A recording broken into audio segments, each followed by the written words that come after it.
오늘 장의 이슈는 중국 하드 랜딩, 소프트 랜딩? 모두 질문형이네요. 경착륙할 것인가, 연착륙할 것인가에 대한 의견을 듣도록 하겠습니다. 중국의 인민은행이 지준율에 이어서 재대출 금리까지 낮췄습니다. 헝다그룹의 디폴트 선언 이후에 곧바로 나온 조치들이고요. 이러한 중국의 정책과 또 최근 반등 기미를 보여주고 있는 중국의 제조업 지표, 이런 경기 동향들까지 주목이 되고 있습니다. 아무래도 우리나라가 중국 경기의 영향을 또 많이 받고요. 이 밖에도 미국이나 유럽의 선진국에도 수출을 많이 하고 있는 우리나라가 수출 국가이기 때문에 이런 G2에 수출되는 것들, 경기가 주목됩니다. 중국 경기가 바닥을 치고 반등해 줄지 여부가 주목되고 있는데 과연 중국 내의 유동성 증가가 중국 경기를 회복시켜 줄까요? 네, 중국 2위 부동산 개발업체인 헝다그룹이 사실상 디폴트 수순을 밟게 됐습니다.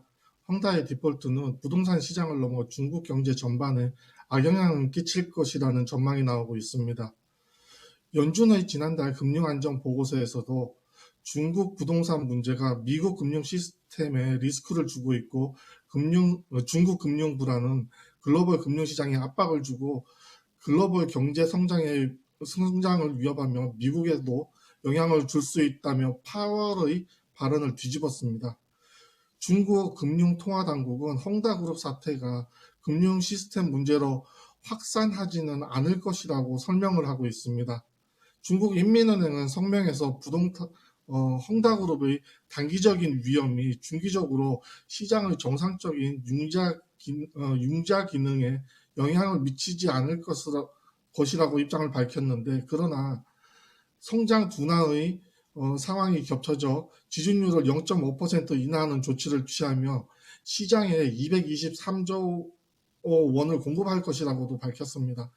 곧 이는 서두르지 않으면 안 될 상황이라는 것을 뜻하기도 합니다.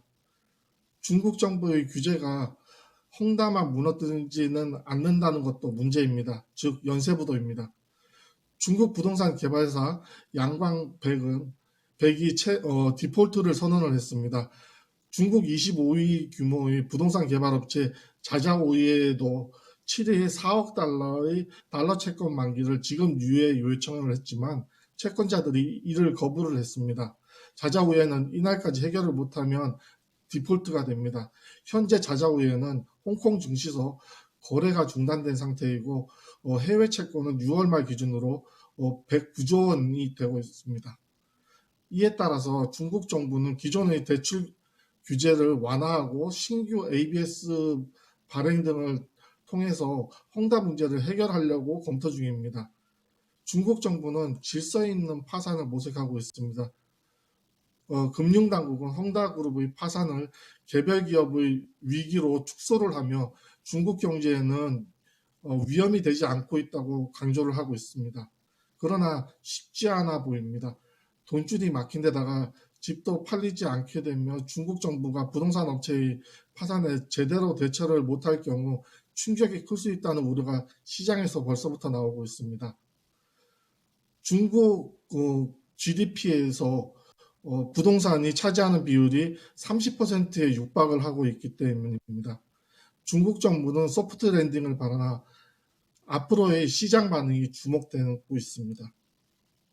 헝다에 이어서 연쇄 부도 조짐이 나오고 있고요. 따라서 중국 정부가 이것을 차단하기 위해서 질서 있는 파산을 위해서 정책을 내놓았습니다. 중국의 GDP 대비해서 부동산 차지 비중이 굉장히 높아서 이 부동산 경기가 중국 경기에 있어서 굉장히 중요한 상황이고요. 그래서 이제 헝다그룹이 파산하게 되는 이 악재가 나오게 되면서 그동안 좀 버블을 제어했었던 중국 정부가 부동산 시장 억제도 좀 완화하지 않겠느냐라는 전망이 증권사에서 오늘 나오고 있었는데요. 관심 좀 꼽아보도록 하겠습니다.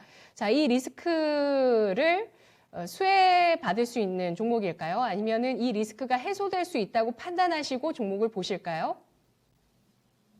네, 삼성물산을 준비를 했습니다. 삼성물산은 2018년부터 20년까지 3년간 해외 수주 실적에서 계속 3위를 기록하다가 건설 부분이 올해는 1위 자리로 올라섰습니다. 그러나 삼성물산은 상사와 패션 부분의 실적이 호조였지만 건설 부분의 부직으로 수익성이 악화가 되었는데 건설 부분이 적자가 난 것은 2016년 이후 5년 만에 처음이라고 합니다.